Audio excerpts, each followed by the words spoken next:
झालेच पाहिजे।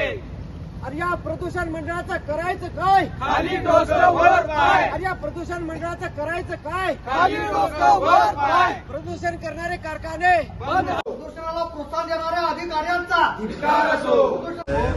मासं मराल्यात मगर माणसं मेल्यानंतर तुम्ही जागवणार आहे काय?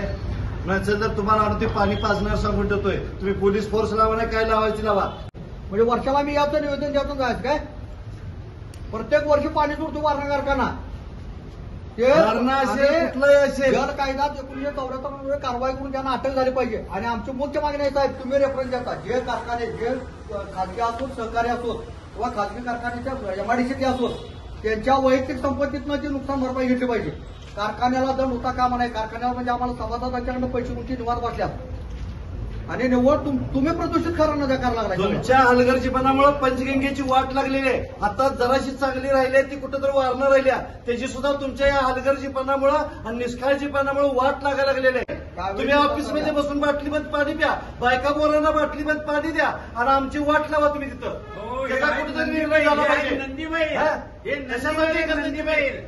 काय ठरवून तुम्ही काहीतरी ह्याचा निर्णय द्या, बाकीचं काय सांगू नका। ठोस पाहिजे। खरं तर आज निवेदन दिलेलं आहे, गेल्या अनेक वर्षांपासूनचा हा मुद्दा आहे। मात्र अशाच पद्धतीने येऊन इथं आंदोलनं करावं लागतात, निवेदन द्यावं लागतं। मात्र पुढे काही होत नाही, कसं बघताय आता हे सगळं? आम्ही 12 डिसेंबरला यांना प्राथमिक निवेदन दिलं होतं। तुम्ही जे जे कारखाने नद्या प्रदूषित करतात या आधी पंचगंगा तर दूषित झाल्या, जगातली 7 नंबरची पंचगंगा नदी दूषित आहे। वारणेचं पाणी किती चांगलं आहे तुम्हालाही माहिती आहे, कारण ते पाणी मिळावं म्हणून इचलकरंजीकरांनी सांगलीकरांनी आटापिटा केलाय।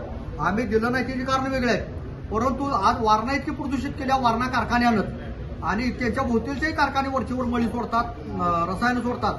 आजपर्यंत मासे मरत होते पण पहिल्यांदा मगरी सुद्धा मेल्या आणि आमच्या अखंड वारणा काठावरील सगळ्या गावातनी कावेळीनं थैमान घातलेला आहे। याला जबाबदार ते कारखाना आणि कारखान्याचे संचालक चेअरमन एवढे आहेत। आम्हाला एक सांगणं आहे सरकारला आणि प्रदूषण नियंत्रण मंडळाला, त्यांच्यावर जल कायदा 1974 अन्वये केसेस दाखल करून जी नुकसान भरपाई झाले त्यांच्या वैयक्तिक संपत्तीतून देण्यात यावी। कारण कारखानदार निवांत का बसतात, कारखान्याला दंड झाला म्हणजे आमच्या टनात ते पैसे जातात। आम्ही या विरोधात हरित लवादाकडचा दाद मागणार आहोत आणि पहिल्यांदा प्रदूषण मंडळच प्रदूषित झालेलं आहे। खरं म्हणजे हे काम यांचं आहे, आम्ही ते यायची गरज नव्हती, परंतु हे सुद्धा गेंड्याच्या कातडीचं प्रदूषण नियंत्रण मंडळाचा अधिकारी आहे।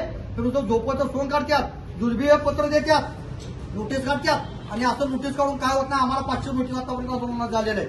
तेव्हा आता सुद्धा यांनी सुधारणा जर नाही केली सदर कारखान्याला फौजदारी गुन्हा दाखल करून त्यांना दंड त्यांच्या वैयक्तिक संपत्तीतून वसूल करण्यात यावा आणि वारणा आणि पंचगंगा काठावरील जेवढे नागरिक आजारी पडतात त्यांच्या नुकसान भरपाई सुद्धा त्यांच्या वैयक्तिक संपत्तीतून घेण्यात यावी, ती आम्हाला नागरिकांना देण्यात यावी अशी आमची आज मुख्य मागणी आहे।